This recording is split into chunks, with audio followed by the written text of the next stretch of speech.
Bonjour mes tout petits, c'est Mamie. Aujourd'hui, je vais te raconter l'histoire d'un petit chaton. Installe-toi, je reviens dans 2 minutes avec Frisou. Frisou, viens-t'en. Frisou, est-ce que tu t'es blessé? Regarde, t'as une petite goutte rouge. Ah, t'as mangé des fraises. Allez, viens-t'en, c'est l'heure de raconter l'histoire aux enfants. Je t'attends, viens-t'en, vite, vite.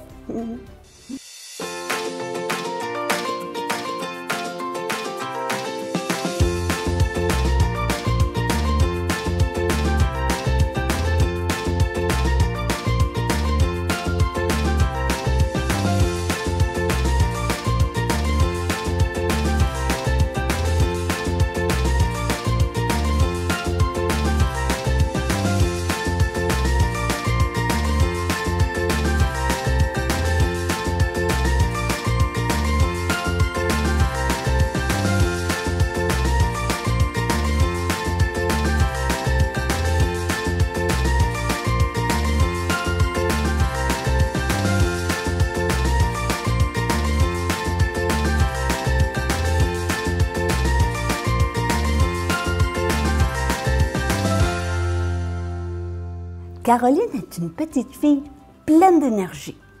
Elle bouge tout le temps. Elle est active et elle adore jouer. Même quand ses amis ne peuvent pas venir jouer avec elle, elle trouve toujours un moyen de s'amuser toute seule. Elle s'invente des jeux et s'amuse beaucoup. Caroline ne s'ennuie jamais. Un jour, où elle jouait seule devant la maison, elle a entendu quelqu'un qui pleurait de douleur. Elle a regardé d'un côté et de l'autre. Elle a fait le tour de la maison. Elle a cherché partout.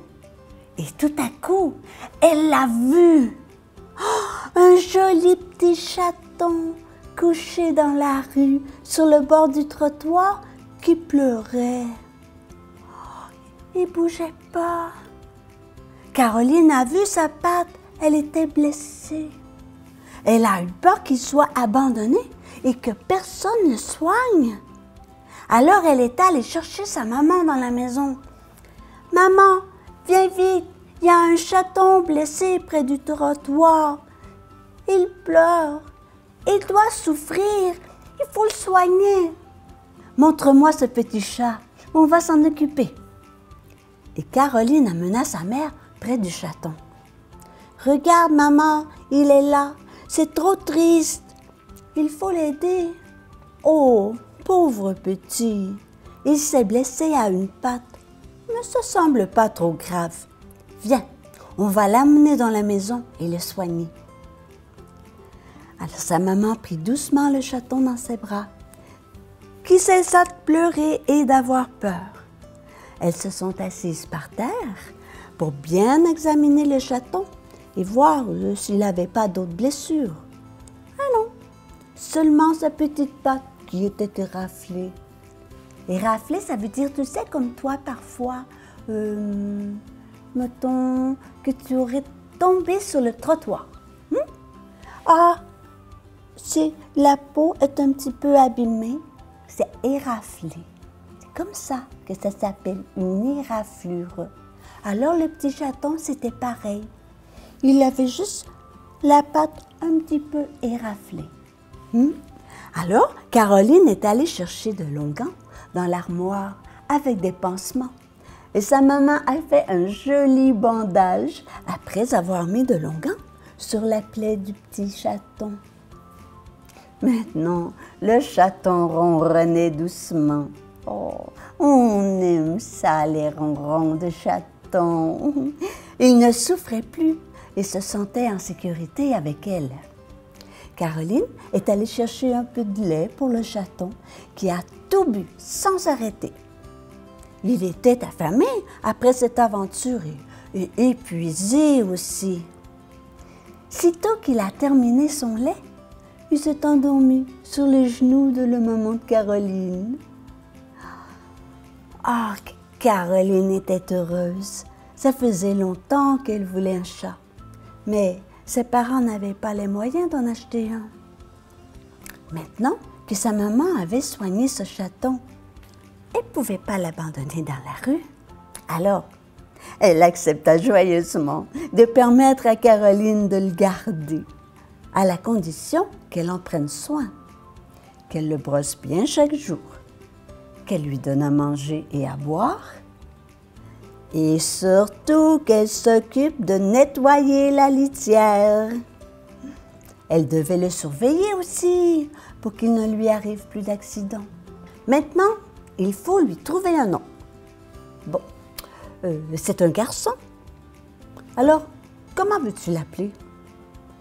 Après quelques minutes de réflexion, Caroline s'écria « Tiga !»« Ah, mais oui, Tiga! Ah, c'est une bonne idée! C'est un petit garçon. Hein? Alors, petit garçon, Tiga, c'est pareil! » Alors Caroline a tenu sa promesse en s'occupant de toutes ses tâches. Mais elle n'avait pas besoin de surveiller Tiga, elle la suivait partout. Il est devenu son meilleur ami et Caroline n'était plus jamais seule.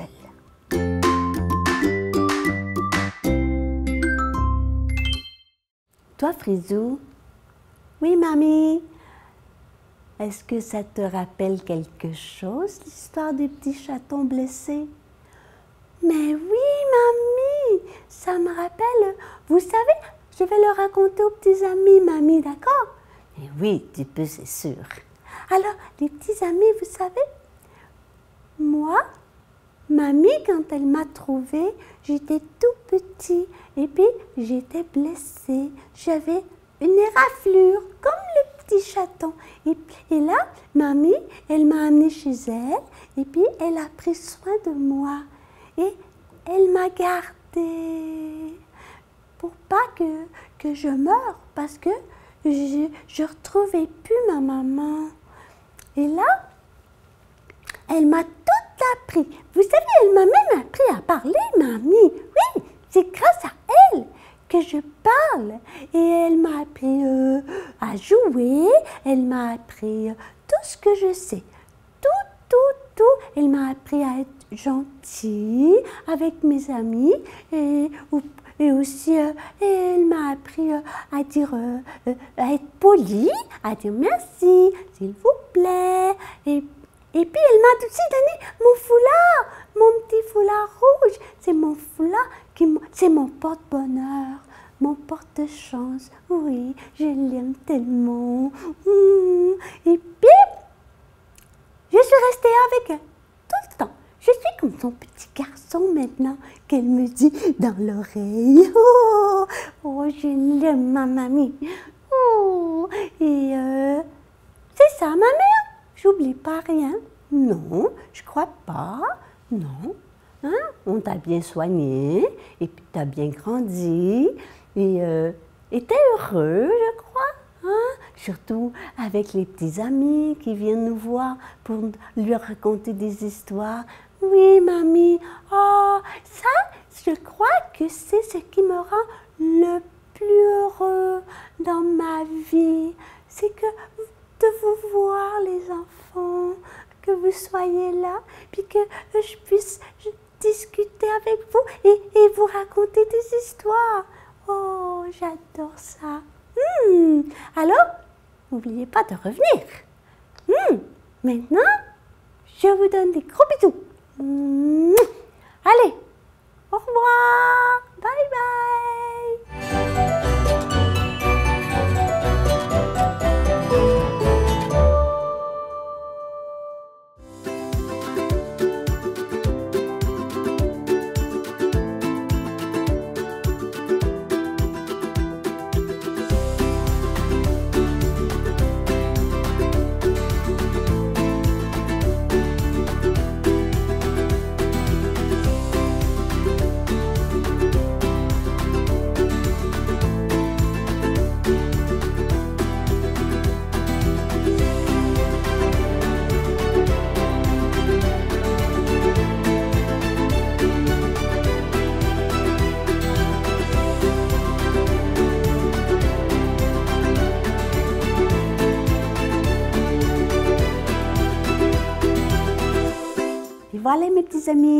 c'est fini pour aujourd'hui.